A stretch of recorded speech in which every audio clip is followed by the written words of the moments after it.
Hey everyone, welcome back. Have you ever faced a situation where the product arrived late from your supplier and your stocks runs out before the delivery arrives? So don't worry, we have a solution. In Odoo 19, you can avoid this problem using purchase lead time. So here in this video, I'm going to show you what purchase lead time is and how to configure this inside Odoo 19, including an important settings called days to purchase. So here in this video, I'm just going to explain about these two things because of why Odoos actually calculate the lead time, which means the total lead time on the basis of days to purchase plus vendor delivery lead time as well. So first of all, let's talk about what we mean by the purchase lead time and how to configure them. For that, let's head over to the inventory module itself. And if we are there at the inventory module, you can move on to the products. Under the product, there you can find the purchase tab of each product, right? So let me choose any of the product that I need to replenish. Okay. So let me choose this as biscuit. And there we have on hand quantity as 18, and there you can see the sales price and cost as well, and it can be sell and purchase. Moving on to the purchase tab, there you can see it already set up a Gemini furniture as vendor. So here purchase lead time, like you can find the option which is called lead time. So basically purchase lead time is the number of days a supplier take to deliver a product after you place a purchase order. So by settings this value inside Odoo 19, here like this, you can configure that option and you can provide the lead time. So the system can automatically calculate when you should order the product to so and they arrive on time as well.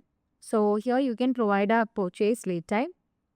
So for example, if we can say like for this particular product biscuit, have a vendor which is Gemini Furniture to put a replenishment rule on there. So, if suppose like your supplier needs 5 days to deliver a product, Odoo will consider this time while planning the purchases. So, you can provide the lead time from here itself. So, let me provide this as 5 days as my lead time for the Gemini Furniture to take that product from their side to my company. So, this is the purchase lead time basically. Okay. So once you're done with that, now let's move on to the general information tab, and there you can see the on-hand quantity as 80. Let me provide this on-hand quantity as 0. Like here I'm just putting this quantity of this particular product as 0. Now let's move on to the biscuit side. Now you can see there we have track inventory, and there you can see the quantity on hand is actually 0. Let me put this as lots. Okay, by lots, and there you can see the on-hand quantity is there. And moving on to the more option, there you can see a reordering rule. Here this is during the event setup. Let me set up a reordering rule, as you all know that. So let me put the product as biscuit, and there you can see it's reordering rule triggered as an auto. So here we need minimum quantity of biscuit as 3 and the maximum quantity as 10 as well. So there you can see. So let me show you to order of this product. Once the replenishment rule is there, to order this product is actually 10. So once you are there at the reporting, from there itself you can order the product, or from here itself you can order. And let me move to the reporting stock. Under there you can see our product which is biscuit. Okay.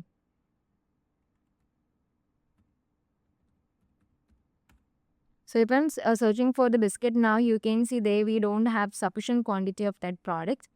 Before replenishing this product, let's head over to the configuration. Under the settings, there I just provided the second thing, which is days to purchase. So once you scroll down to the advanced scheduling, there you can see days to purchase. So it is basically representing that days needed to confirm a purchase order, which means if you are just putting this as an RFQ, if you are just selecting this as an RFQ, the number of days your company needs to initially to confirm and process a purchase order before sending it to the supplier. That is actually called days to purchase. So you can provide a number of days, how many days how many days that need to put an RFQ into a purchase order. So let me put this as a 2. So if we setting this as a 2, that's that you all know that the purchase lead time of a particular product is there 5 and the days to purchase is 2. So totally that is actually 7. So once I'm done with that, let's hit the save button. And you know, one more thing in Odoo 18, there we have purchase security lead time aspect. So in that time, it will be considering by adding or adding this three thing, which means the security lead time, days to purchase, and as well the vendor lead time, and you will get the total lead time. But here inside Odoo 19, we don't have security purchase lead time there, so you don't want to worry about it. And once you're done with that, now let's move to the reporting. Under the stocks, there we have our product. Let me search for biscuit. And there you can see the unit cost is 15. And once I'm done with that, let's replenish this particular product. And there you can see the product biscuit. There we don't have sufficient quantity. Let's order. So by clicking on the order option, there you can see the following replenishment order has been created. And there you can see the purchase order, RFQ as well. So moving on to there you can see we are directly moved on to the purchase module, and there you can see the purchase order, an RFQ as well. If you want to see that in a different way, like if you want to directly move on to the purchase module and see that particular thing, you can see that we are just, Odoo automatically create an RFQ that is corresponding to the triggered replenishment rule, and there you can say it, right? So this is an RFQ stage. We didn't even put that in a purchase order. And there you can see the order deadline is put as March 18, but the expected arrival is on March 23.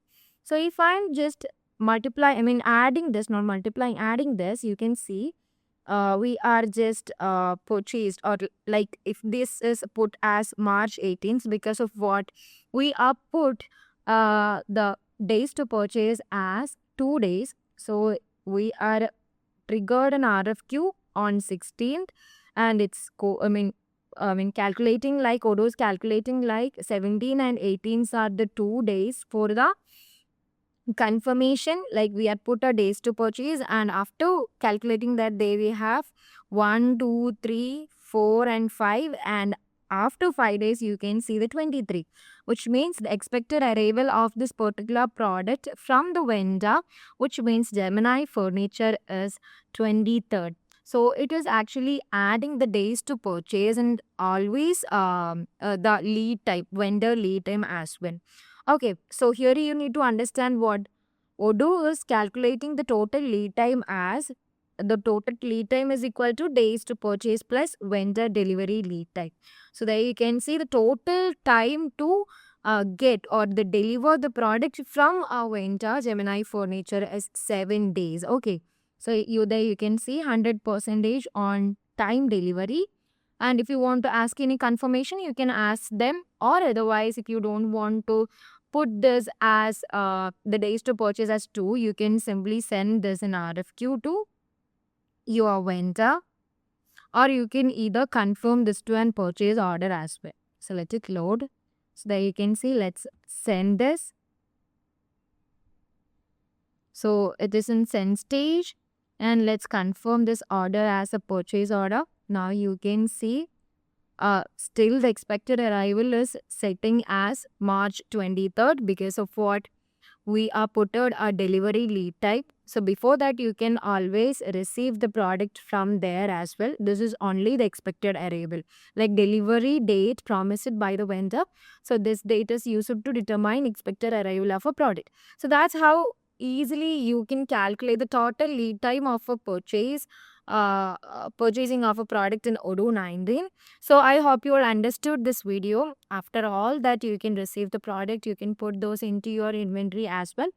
So if you like this video, please do subscribe, share with your friends. I'll be back with another tutorial. Till that, bye-bye.